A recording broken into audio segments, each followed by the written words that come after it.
Hello everyone, this is your Kriti ma'am और आप देख रहे हो एक ब्यूटीफुल सा channel doctor daughter. I hope you are doing really well.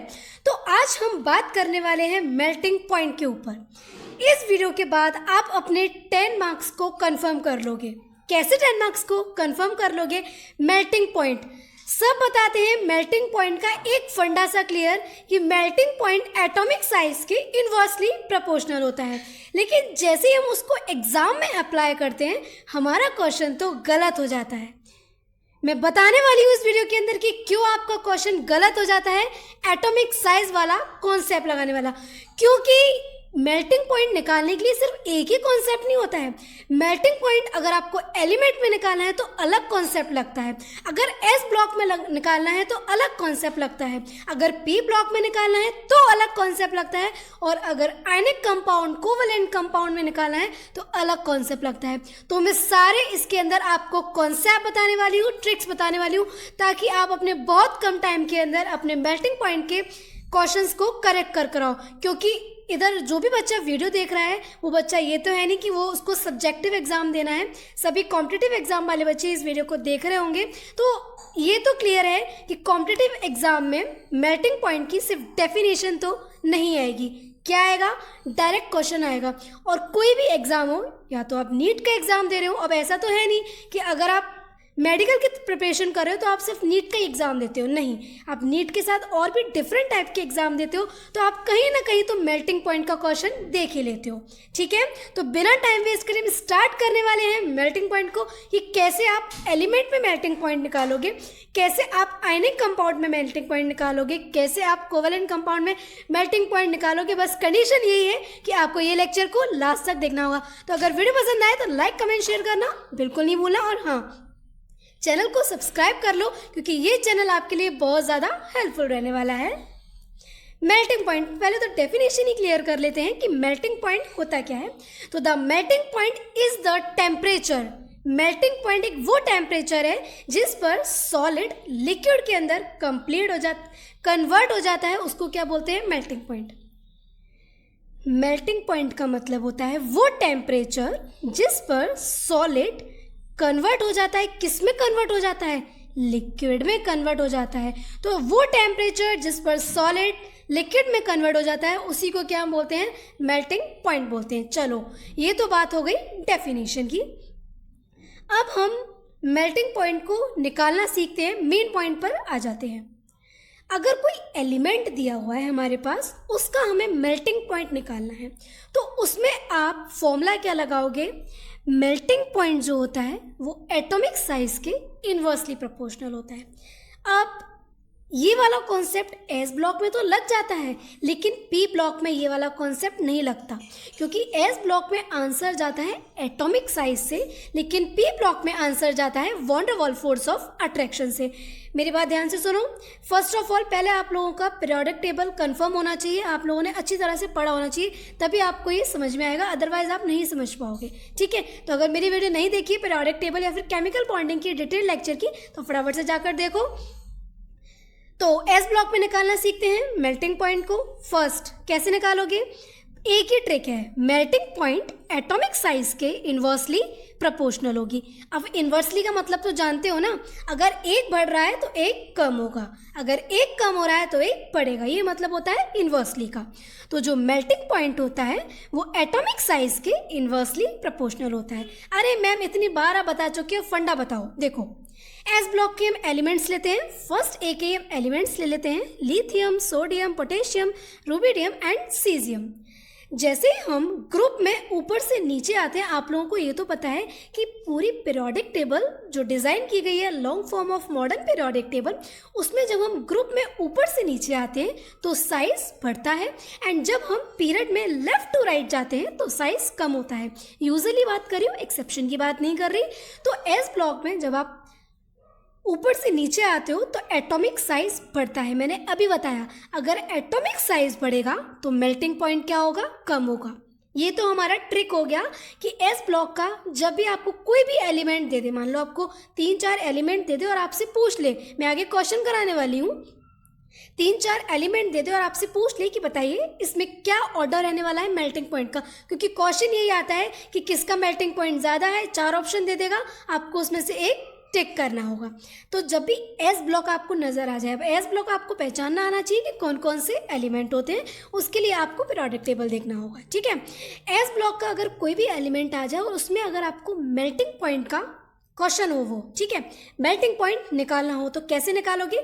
Melting point जो होता है वो एटॉमिक साइज के इन्वर्सली प्रोपोर्शनल होता है। तो जितना साइज बढ़ता जाएगा उतना ज़्यादा मेल्टिंग पॉइंट कम होता जाएगा। चलो ये बात हो गई हमारी ट्रिक की, हम निकाल देंगे।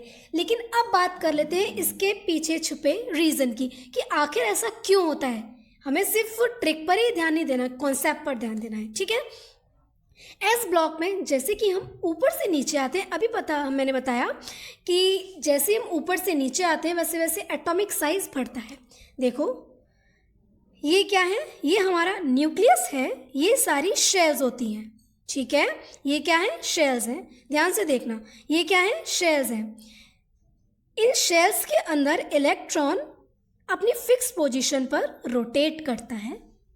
ठीक है, अब जैसे जैसे साइज बढ़ता जा रहा है वैसे वैसे देख रहे हो ये लास्ट वाला शेल है, इसमें जो भी एलिमेंट होगा उसका अट्रैक्शन इस वाले एलिमेंट के अट्रैक्शन से कम होगा या ज़्यादा होगा?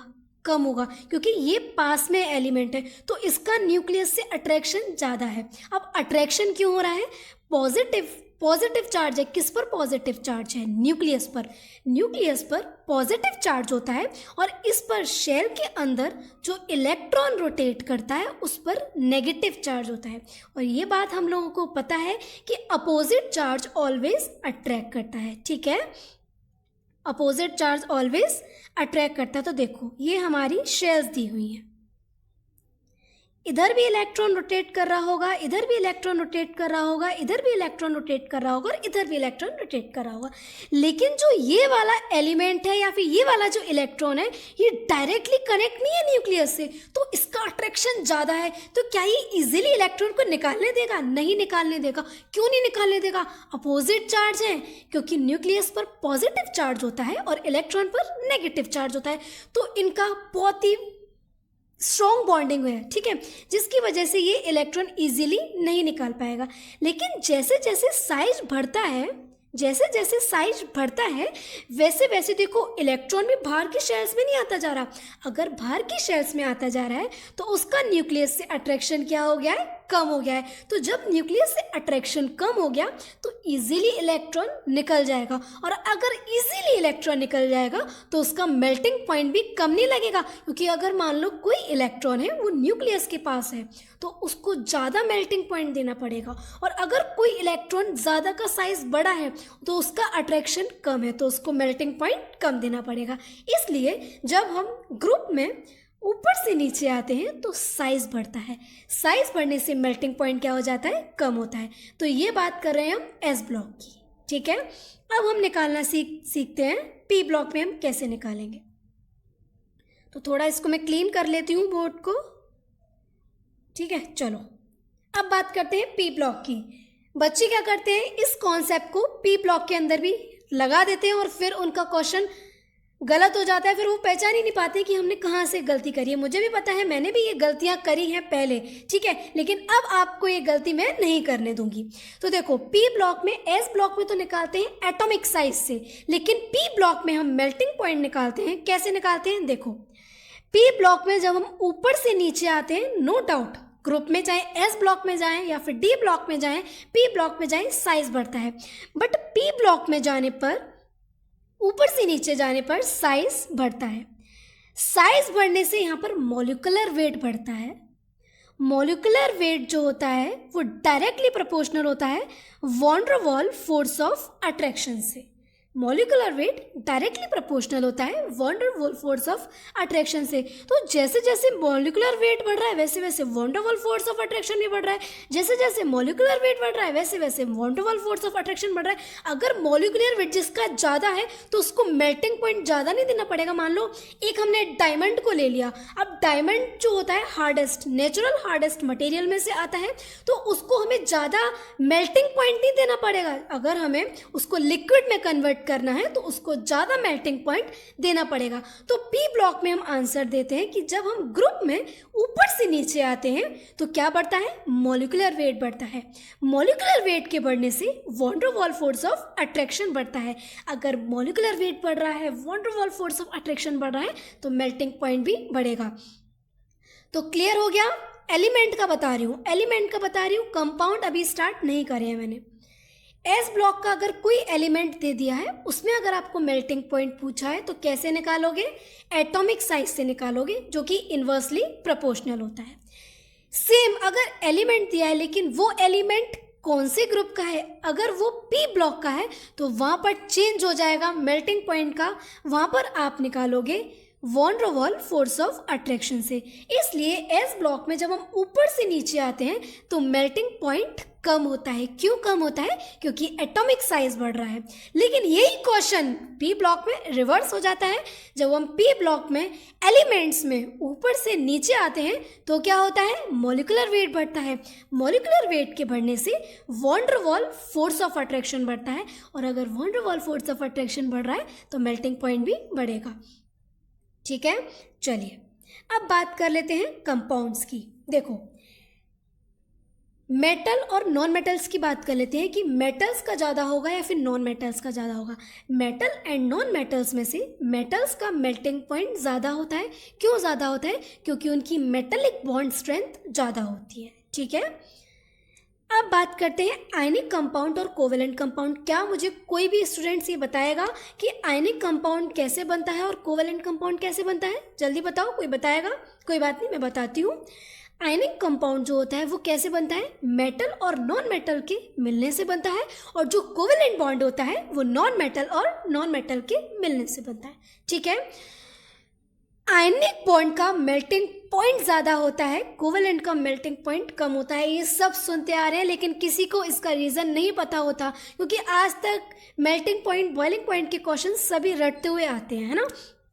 तो आयनिक कंपाउंड का मेल्टिंग पॉइंट ज़्यादा होता है as compared to covalent compound के मेल्टिंग पॉइंट से, क्योंकि आयनिक कंपाउंड में electrostatic force of attraction present होता है, जबकि कोवेलेंट बॉन्ड में von der Waal force of attraction present होता है। और आपको पता है कि जो von der Waal force of attraction होता है वो एक वीकेस्ट फोर्स होता है। ठीक है, जिसकी वजह से आयनिक कंपाउंड का मेल्टिंग पॉइंट बढ़ जाता है। ठीक है, चलिए, बट इसमें भी एक्सेप्शन चलता है, क्योंकि अगर हम केमिस्ट्री पढ़ रहे हैं और केमिस्ट्री में एक्सेप्शन ना आए, ऐसा हो ही नहीं सकता।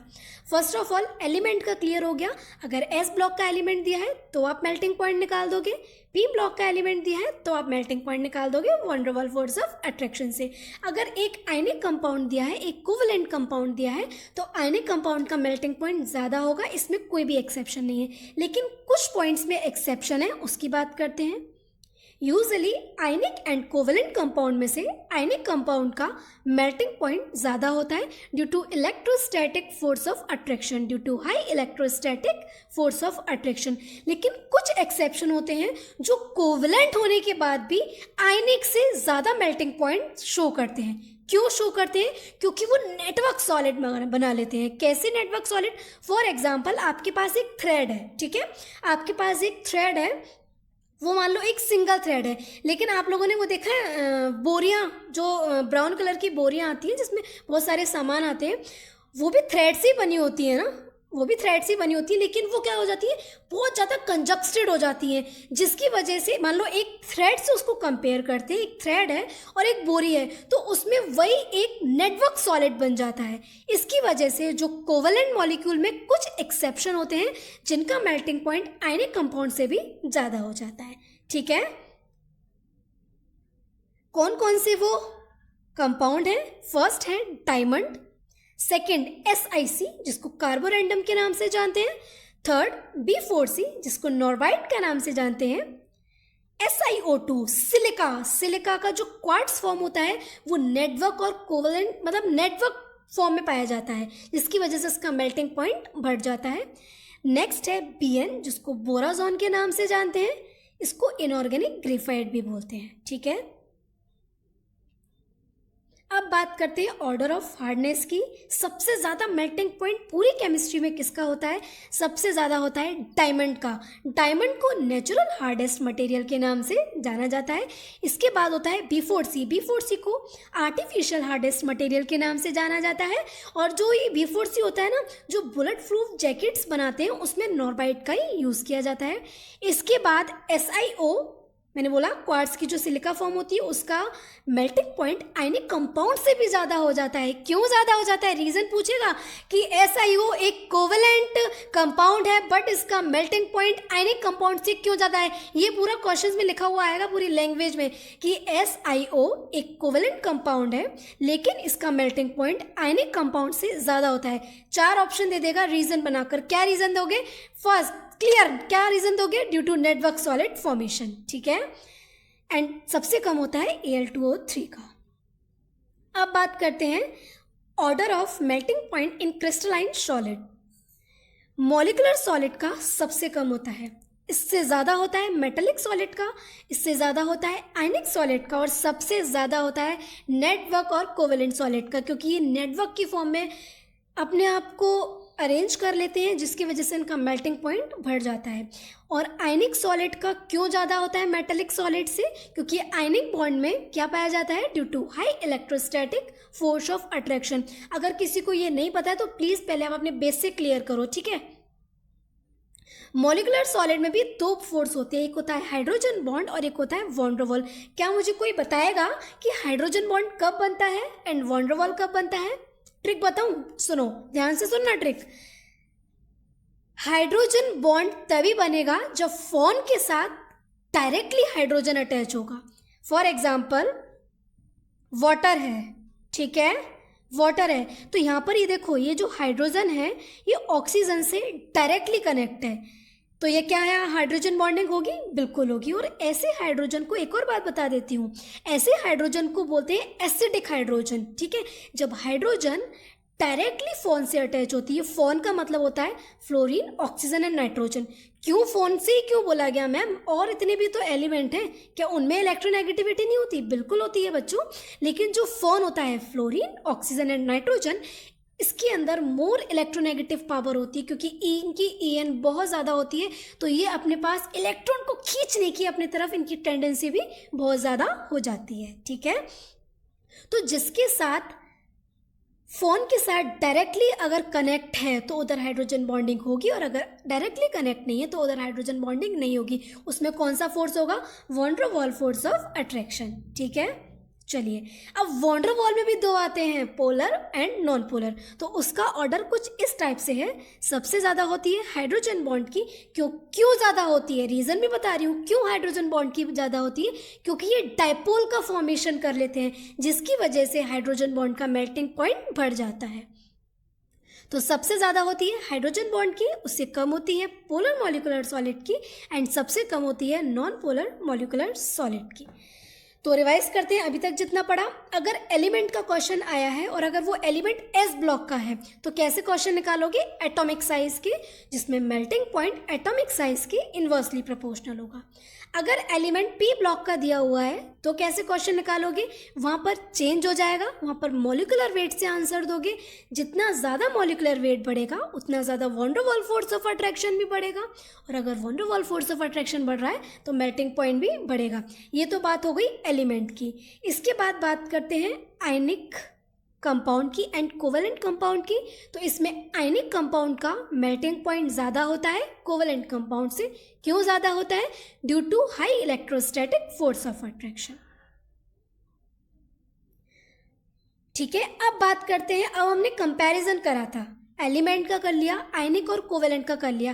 अब हम आयनिक कंपाउंड के, मान लो उसने कोवेलेंट नहीं दिया, उसने आयनिक कंपाउंड के अंदर ही पूछ लिया मेल्टिंग पॉइंट, तो कैसे निकालोगे? तो देखो, जब आयनिक कंपाउंड दिया है, अब आप लोग मुझे ये बताओ, आप लोग आयनिक कंपाउंड पहचानना तो जानते हो ना कि कैसे हम पहचानेंगे कि ये आयनिक कंपाउंड है, कैसे पहचानेंगे कि ये कोवेलेंट कंपाउंड है? नहीं जानते हो, कोई बात नहीं, सीखते हैं, 2 मिनट के अंदर सीख लेंगे। देखो, अगर एक मेटल दी है, एक नॉन मेटल दी है, तो इधर बनेगा आयनिक बॉन्ड। क्या बनेगा?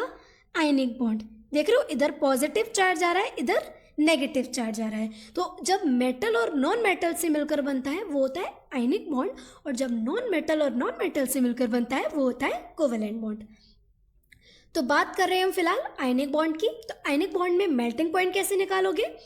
मेल्टिंग पॉइंट डायरेक्टली प्रोपोर्शनल होगा स्टेबिलिटी ऑफ आयनिक कंपाउंड की, and stability of ionic compound जो होगा वो डायरेक्टली प्रोपोर्शनल होगा लैटिस एनर्जी की। ये लैटिस एनर्जी क्या होती है, क्या बताई थी, कोई बताएगा मुझे? मैं सब कवर करा चुकी हूँ, तभी मैं मेल्टिंग पॉइंट पर आ जाई हूँ, ठीक है। तो पहले मेरे लेक्चर ध्यान से देखो, उसके बाद आपको कोई भी डाउट नहीं रहेगा। जिन बच्चों ने देखी है मेरे लेक्चर्स तो वो रिलेट कर पाए होंगे, या फिर जिन बच्चों ने पढ़ा है वो भी रिलेट कर पा रहे होंगे। लैटिस एनर्जी का सिंपल सा फंडा है, बड़े के साथ बड़ा, छोटे के साथ छोटा ज़्यादा मैच करेगा।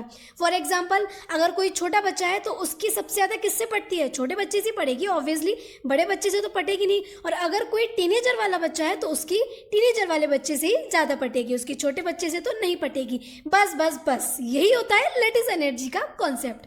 क्या? जो स्मॉल एटम होगा वो स्मॉल एटम के साथ ही ज़्यादा घुल मिल पाएगा, और अगर लार्ज एटम होगा तो वो लार्ज एटम के साथ ही घुल मिल पाएगा। फॉर एग्जाम्पल, आपको ये क्वेश्चन दिया हुआ है जिसमें आप देख रहे हो कि यहाँ पर कैटाइन जो है वो चेंज हो रहा है, लेकिन एनाइन जो है वो सिमिलर है। तो यहाँ पर साइज ऑफ कैटाइन बढ़ रहा है विद स्मॉल एनाइन, ठीक है। मतलब एक बढ़ रहा है और एनाइन क्या है? छोटा है। 1 मिनट 2 मिनट का मुझे ब्रेक दो, फिर मैं स्टार्ट करती हूँ। देखो, ये इसमें नो डाउट ये आयनिक कंपाउंड है, नज़र आ रहा है। कैसे नज़र आ रहा है? यहाँ पर एक मेटल को दिया हुआ है और यहाँ पर एक नॉन मेटल को दिया हुआ है। तो जब एक मेटल को दिया होता है और एक नॉन मेटल को दिया होता है तो आयनिक बॉन्ड का फॉर्मेशन होता है, ठीक है। तो यहाँ पर नो डाउट आयनिक बॉन्ड बन रहा है, ये क्लियर हो गया है। अब यहाँ पर सारे आयनिक बॉन्ड है। अगर मान लो यहाँ पर एक आयनिक बॉन्ड दिया होता, एक कोवेलेंट बॉन्ड दिया होता, तो हम आसानी से निकाल लेते ना कि आयनिक बॉन्ड का ज़्यादा होता है मेल्टिंग पॉइंट। लेकिन यहाँ पर सारे आयनिक बॉन्ड दिए हुए हैं, तो कैसे निकालोगे? लैटिस एनर्जी से। याद रखना, मेल्टिंग पॉइंट जब एस ब्लॉक में निकालना हो एटॉमिक साइज से, पी ब्लॉक में निकालना हो वन डर वाल फोर्स ऑफ अट्रैक्शन से, आयनिक और कोवेलेंट में निकालना हो तो आयनिक का ज़्यादा होगा, और यदि आयनिक आयनिक में निकालना हो तो लैटिस एनर्जी। बस 4 कॉन्सेप्ट माइंड में सेट कर लो, पूरा मेल्टिंग पॉइंट का क्वेश्चन धमाकेदार उड़ाकर आओगे जैसे भी क्वेश्चन आ जाए। कैसा? फिर से रिवाइज करो। एटॉमिक साइज कब लगेगा? जब एस ब्लॉक दिया हो, van der Waal force of attraction P block का एलिमेंट दिया हो, अगर एक आयनिक दिया है एक कोवेलेंट दिया है तो आयनिक का ज़्यादा होगा, और यदि सारे आयनिक दिए हैं तो बस लैटिस एनर्जी लगा देना। और लैटिस एनर्जी कैसे लगाओगे? छोटे के साथ छोटा, बड़े के साथ बड़ा। तो यहाँ पर आप देख रहे हो कि कैटाइन का साइज बढ़ रहा है लेकिन एनाइन का साइज जो है वो छोटा है, ठीक है। तो यहाँ पर लैटिस एनर्जी क्या हो रही है? कम हो रही है। क्यों लैटिस एनर्जी कम हो रही है? क्योंकि देखो ना, साइज ऑफ कैटाइन बढ़ रहा है and size of small A9 के साथ। अब आप पूछोगे कि मैम कैसे पहचानेंगे कि ये स्मॉल एनाइन है या फिर लार्ज एनाइन है? तो देखो, जो भी फर्स्ट एक एलिमेंट आपको नज़र आ जाए ना वो सारे स्मॉल एनाइन है, इसके बाद जितने भी आपको एलिमेंट दिखे ना वो सारे लार्ज एनाइन होंगे, ठीक है। तो यहाँ लैटिस एनर्जी कम हो रही है तो स्टेबिलिटी भी कम होगी, जिससे मेल्टिंग पॉइंट कम हो जाएगा। चलिए अब नेक्स्ट क्वेश्चन आप करके बताइए। ये रहा आपकी स्क्रीन पर फटाफट से मैं आपको देती हूँ इसके लिए 10 सेकेंड, मुझे करके बताओ जल्दी से क्वेश्चन, जल्दी से करो, बहुत इजी क्वेश्चन है, 10 सेकेंड काफ़ी है इसके लिए। हाँ जी, निकाल लिया आंसर? चलिए निकालते हैं। यहाँ पर दिया हुआ है BeO, MgO, CaO, SrO, BaO। क्या ये कोवेलेंट कंपाउंड है? क्या ये आयनिक कंपाउंड है? कौन सा कंपाउंड है आप लोग बताओ? आयनिक कंपाउंड है। क्यों आयनिक कंपाउंड है? क्योंकि यहाँ पर एक मेटल को दिया हुआ है और एक नॉन मेटल को दिया हुआ है। चलिए ये बात क्लियर हो गई। यहाँ पर भी कैटाइन का साइज बढ़ रहा है स्मॉल एनाइन के साथ, जिसकी वजह से लैटिस एनर्जी क्या हो गई? कम हो गई। अगर लैटिस एनर्जी कम होगी तो मेल्टिंग पॉइंट भी कम हो जाएगा। नेक्स्ट क्वेश्चन है BeO एंड BaO में क्या आंसर जाएगा? BeO एंड BaO में क्या आंसर जाएगा बताएगा कोई मुझे? चार्ज सेम है, साइज बढ़ रहा है वही, लेकिन किसके साथ? किसके साथ? मॉडरेट एनाइन के साथ, जिसकी वजह से लेटिस एनर्जी बढ़ जाएगी। अगर लेटिस एनर्जी बढ़ गई है तो क्या आंसर जाएगा, फटाफट से बताओ। एक पॉइंट क्लियर और करा देती हूँ यहाँ पर। देखो ये जो BeO है ना, हमें ये तो दिख रहा है कि साइज बढ़ रहा है। साइज बढ़ रहा है, किसके साथ बढ़ रहा है, स्मॉल एनाइन के साथ बढ़ रहा है। तो मैंने आपको बताया कि कॉम्पेटेबल कौन होगा, अगर लार्ज के साथ लार्ज है तो स्मॉल के साथ स्मॉल है। लेकिन यहाँ पर लार्ज के साथ स्मॉल आ गया है। मान लो एक कोई टीनेजर बच्चा है और एक कोई 5 साल का बच्चा है। टीनेजर बच्चा मान लो 19 ईयर का एक कोई बच्चा है और एक 5 साल का बच्चा है। तो क्या ये दोनों आपस में कॉम्पेटेबल हो पाएंगे, नहीं हो पाएंगे। बस बस बस यही लेटिस एनर्जी का काम होता है कि लार्ज एनाइन स्मॉल एनाइन के साथ कॉम्पेटेबल नहीं हो पाता and small A9 large A9 के साथ कॉम्पेटेबल नहीं हो पाता। अब बात करते हैं मेल्टिंग पॉइंटिंग मेटल हैलाइड्स की। Fluorine, chlorine, bromine and iodine, जैसे जैसे हम ग्रुप में ऊपर से नीचे आते हैं तो वैसे वैसे साइज ऑफ एनाइन बढ़ रहा है, जिसकी वजह से पोलराइजेशन बढ़ गया है। पोलराइजेशन के बढ़ने से कोवेलेंट बढ़ गया। और आपको पता है कि अगर कोवेलेंट बढ़ता है तो मेल्टिंग पॉइंट ऑलवेज कम होता है। ठीक है, तो ये पूरा आपका मेल्टिंग पॉइंट का कॉन्सेप्ट था। कैसे, फिर से रिकॉल करा देती हूँ 2 मिनट के अंदर। अगर एस ब्लॉक दिया हुआ है, एस ब्लॉक में एटॉमिक साइज से आंसर निकालोगे। पी ब्लॉक दिया हुआ है, वहाँ पर आप van der Waal force of attraction से आंसर निकालोगे। अगर आयनिक और कोवेलेंट दिया हुआ है तो आप आयनिक का ज़्यादा होगा, क्यों, due to high electrostatic force of attraction. और अगर यदि आयनिक ही बोल दिया है, आयनिक बोल दिया है, तो उसमें आप आंसर दोगे लेटिस एनर्जी से। ठीक है, तो आई होप आपको पूरे मेल्टिंग पॉइंट के कॉन्सेप्ट समझ आ गया होगा, क्योंकि पूरा मेल्टिंग पॉइंट इन 4 कॉन्सेप्ट के ऊपर ही बेसिस है। तो अगर आपको इन 4 समझ आ गया है कॉन्सेप्ट तो आप मेल्टिंग पॉइंट का क्वेश्चन निकाल ले जाओगे। ठीक है, तो अगर पसंद आई लेक्चर तो लाइक कमेंट शेयर करना बिल्कुल नहीं भूलना। और हाँ, चैनल को सब्सक्राइब करना तो बिल्कुल भी नहीं भूलना। जय हिंद।